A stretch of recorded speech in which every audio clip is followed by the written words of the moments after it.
Hi, நான் இப்போ உங்களுக்கு தீபாவளி ஸ்பெஷலான இன்னொரு ஸ்வீட்டு நம்ம ஏற்கனவே செஞ்சது தான்.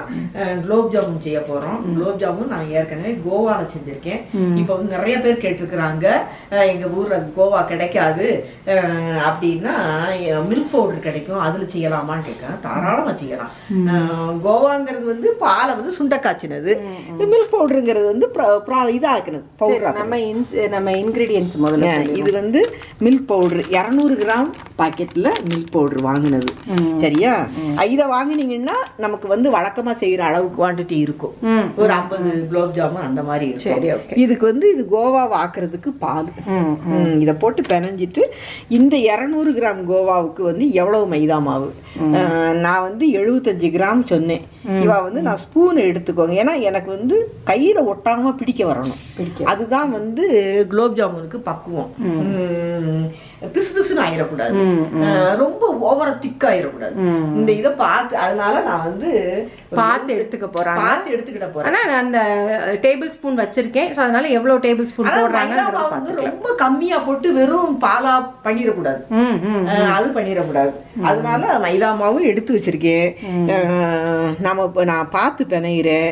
அதே நேரத்தில் இது பேக்கிங் சோடாவா? இதா பேக்கிங் சோடா.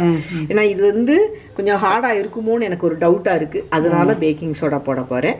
சரி, இது குலோப் ஜாமுன் இது மாவு இப்போ ஃபார்ம் பண்ணா பிறகு இதுக்கு வந்து சுகர் வந்து 200 கிராம் சுகர், அதை பார்த்து ஊற்றிக்கிடுங்க, போட்டுக்கிடுவோம்.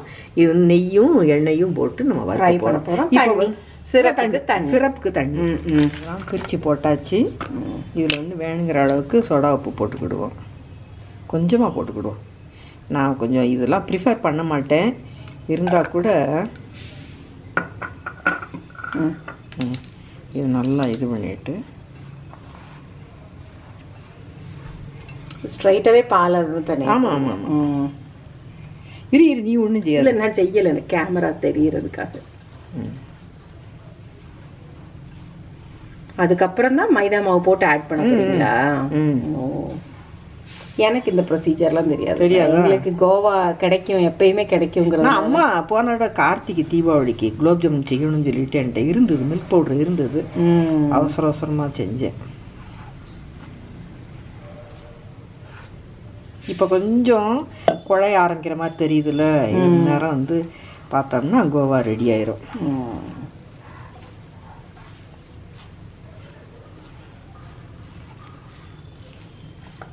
இந்த பிசு பிசுன்னு வந்துருச்சு பாலை சேர்த்த உடனே. இதுக்கு மேலே பால் தேவையில்லை. ஆமாம், இதுக்கு இன்னும் ஒரு ட்ராப் அது நீங்களே ஊற்றுங்க, நான் ஊற்றலை.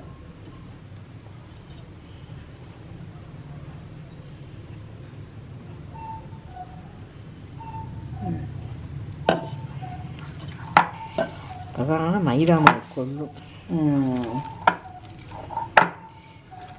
போட்டாச்சு, பால்கோவா ரெடி ஆயிடுச்சு. இப்போ இதில் வந்து கோதுமை மாவு மைதா மாவு போடணும். ஒரு டேபிள் ஸ்பூன் போட்டிருக்கீங்க, இருங்க நானே எடுக்கிறேன். போடு.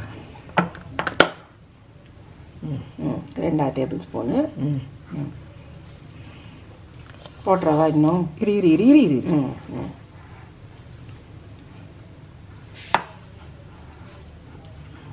போடு. 3வது டேபிள் ஸ்பூன் போட்டிருக்கு.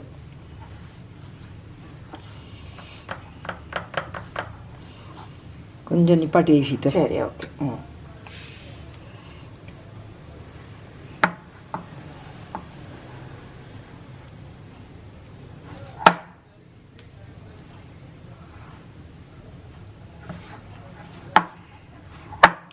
சரியா போயிடும். நான் கையை கழுவிட்டு வந்து இது பண்ணேன்னா கரெக்டாக இருக்கும். கையில் இருக்கிறது எல்லாத்தையும் உதுத்தி விட்டுட்டு கையை கழுவ போகிறீங்க. இப்போ நேரம் கையில் வந்து பாலோட சேர்த்து பிணைஞ்சதுனால கை வந்து பிசு பிசுன்னு இருந்ததுல்ல, அதனால இது திரட்ட வரல, இந்த பால்கோவா மாதிரி திரட்ட வரல. நான் அப்புறம் கையை கழுவிட்டு நல்லா டவலை வச்சு தொடச்சிட்டு அதுக்கு பிறகு வந்தேன். நான் அதுக்கப்புறம் வந்து கொஞ்சம் அரை ஸ்பூன் கூட கிடையாது, அதை விட கம்மியாக மைதா மாவு போட்டிருக்கேன். இதில் போட்டு நான் இப்போ நல்லா வந்துருச்சு. இனி வந்து சின்ன சின்ன உருண்டையாக இது பண்ணி நம்ம வறுத்து ஜீராவில் போடணும். இதுதான் கொஞ்சம் வந்து நம்ம கேர்ஃபுல்லாக வந்து பிணையணும். மைதா மாவு ஜீரா போடணும். ஆமாம், மைதா மாவு போடுறது வந்து கேர்ஃபுல்லாக பண்ணணும். ஸோ டோட்டலாக 3.5 ஸ்பூன் போட்டிருக்கோம். ஆமாம், 3.5 ஸ்பூன்.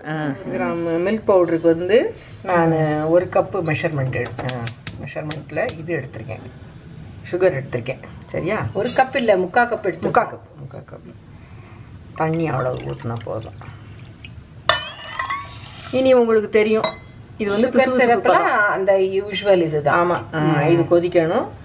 கொதிச்சு பிசுபிசுப்பு பதம் வரணும், அவ்வளோதான். அதுக்குள்ளே நாங்கள் வந்து இங்கே இதை வந்து சின்ன சின்ன உருண்டையாக நாங்கள் போட்டு ரெடி பண்ணி வச்சிடறோம்.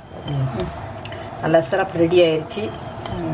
அந்த பிசுக்கு பதம் அப்படிங்கிறது சொல்லுவோம் நம்ம, தொட்டா பிசு பிசுன்னு இருக்கும். அது இப்போ தொட்டா அப்படிதான் இருக்கும். சரியா? நல்லா போய் நெய்யும் எண்ணெயும் கலந்து போட்டிருக்கேன். சரியா? ஃபுல்லாக ஒரு 3 ஸ்பூன் எண்ணெய், ஒரு 2.5 ஸ்பூன் நெய் போட்டு ஃப்ரை பண்ணுறது. கொஞ்சமாக போட்டு போடுவோம், நிறைய எண்ணெயை போட்டு படம் பண்ண வேண்டாம். நான் கொஞ்சம் அப்படி தான் பண்ணுவேன். நீங்கள் ஃபுல்லாக நெய்யில் போடுறதுனாலும் சரி தான், ஃபுல்லாக எண்ணெயில் வறுத்தாலும் சரி தான். ஆனால் நெய்யில் வறுத்தா தான் குலோப் ஜாமுன் டேஸ்ட் நல்லாயிருக்கும். சரி, ஓகே. இது நல்லா இப்போ சூடு ஏறணும். இங்கே வந்து அம்மா ஆல்ரெடி பண்ணி வச்சுட்டாங்க. இது வந்து கொஞ்சம் கவர் பண்ணியே வச்சுருங்க, ஏன்னா இல்லைன்னா ட்ரை ஆகிட்டே இருக்கும் அப்புறம். இப்போ வந்து இப்போ ஹீட் பண்ணுறதுக்கு வச்சுருந்தீங்க, இப்போ கொஞ்சம் மீடியம் வச்சுருக்கீங்க. ரொம்ப இல்லாட்டினா கருகிரும். சரி, ஓகே. போடுவோம், ஒரு 5 போடுவோங்க. எதுக்கும் 2 2 போடுங்கம்மா, நிறையா இருக்க போகுது. அப்புறம் இன்னும் 2 போடலாமா? இன்னும் 2 போடலாமா? ஆமாம், இல்லைன்னா 1 போடுங்க. அதே மாதிரி இப்படி போட்டுட்டு உடனே உள்ள விடாதீங்க. கரண்டியை விட்டீங்கன்னா அது அங்கே உடஞ்சிரும். அதனால அது ஒரு அப்படியே அந்த ஃபார்ம் ஆகட்டும். அதுக்கப்புறம் கரண்டியை விட்டு இது பண்ணலாம். நம்ம லேசாக ப்ரௌன் ஆக ஆரம்பிக்குது, அந்நேரம் திருப்புங்க மெதுவாக. அதுவும் லாவகமாக பண்ணுங்க. லாவகம் சீத்தல்.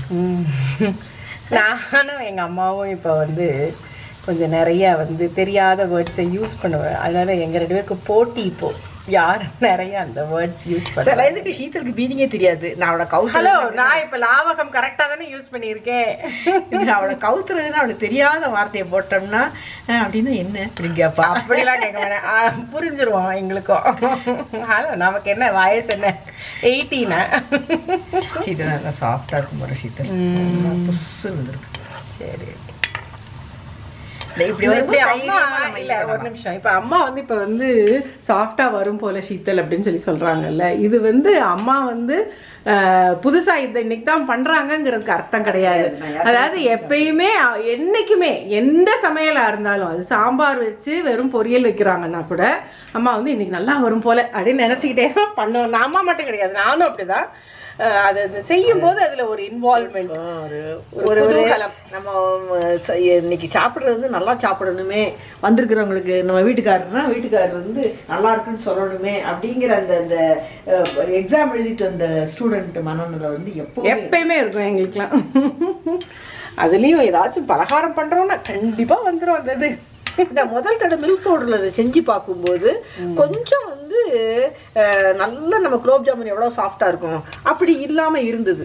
ஆனா அதுக்காக டேஸ்ட் கம்மியா இல்லை. நான் அப்புறம் தான் நான் வந்து திரும்ப செஞ்சு பார்ப்போமா நினைச்சேன். ஆனா கொஞ்சம் யோசிச்சிட்டேன், கோவாவை முதல்ல தயார் பண்ணிடணும், நமக்கு மனசுக்கு பிடிக்கிற மாதிரி கோவா தயார் பண்ணணும், அதுக்கப்புறம் தான் மைதா மாவு போட ஆரம்பிக்கணும் அப்படின்னு நான் நினைச்சேன்.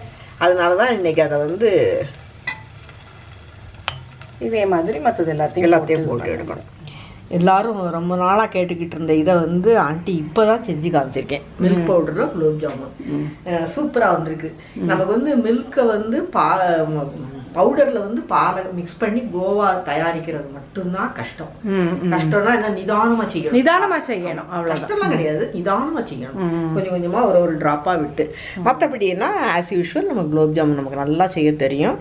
அதுதான் இது வந்து எப்படி இருக்குமோ அப்படின்னு உங்களுக்கு ஒரு டவுட் இருந்தால் கூட நான் இந்த பாருங்க, நான் எடுத்து நான் இது பண்ணி காமிக்கிறேன். நல்லா சாஃப்டாக இருக்கும். இவ்வளோ ஈஸியான இந்த குலோப் ஜாமுனை நீங்களும் செஞ்சு பாருங்கள். நிறைய பேருக்கு வந்து மில்க் பவுடர் தான் கிடைக்கும்னு சொல்லியிருக்கீங்க. அவங்களுக்குலாம் இது வந்து ரொம்ப ஈஸியானது. சரியா? அதனால நீங்கள் செஞ்சு பார்த்து எனக்கு வந்து எப்படி நான் நல்லா வந்ததுங்கிறத என்கிட்ட சொல்லணும். சரியா?